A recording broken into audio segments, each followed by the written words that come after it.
চাওক যোৱা আগৰ 17 বছৰ আৰু এতিয়া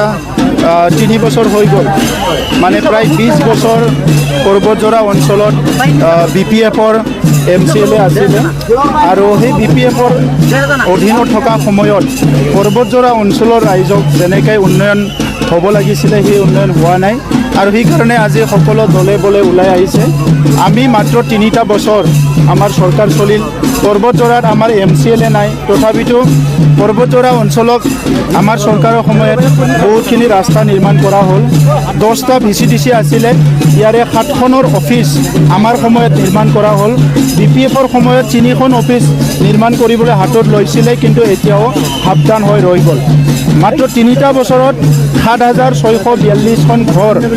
নিৰ্মাণ কৰা হ'ল 94% এই নিৰ্মাণৰ কাৰ্য সম্পন্ন কৰা হ'ল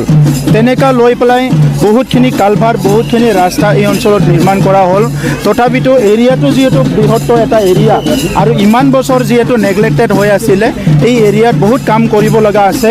এটা সাইডৰ পৰা হ'ল আমাৰ বড়োসকলৰ কাৰণে এইটো এটা পবিত্ৰ স্থান কাৰণ গুৰুদেৱ কালীচৰণ ব্ৰহ্ম ইয়াতে জন্ম হৈছিল ইয়াৰ পৰা ধৰ্ম প্ৰচাৰ কৰিছিলে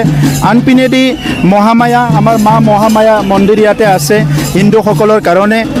মুছলমানসকলৰো 100 বছৰতকৈ অধিক মানে ইয়াত যিটো মছজিদ আছে সকলো দিশৰ পৰা চালে এই পবিত্ৰ এটা ভূমি পৰ্বতজোৰা অঞ্চলটো আমি উন্নয়ন কৰিব লাগে আৰু সেইকাৰণে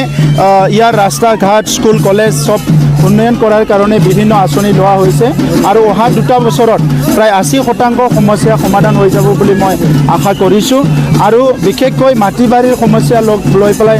বহুতে মোক এপ্লিকেশ্যন দিছে অৱগত কৰাইছে আমি অহা 1 তাৰিখ ডিচেম্বৰৰ পৰা আমাৰ বৈশ্যমতী যি আমাৰ এটা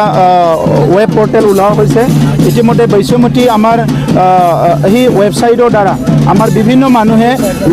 লেণ্ড ডকুমেণ্টটো এক্সেছ কৰিব পাৰিব কাৰণ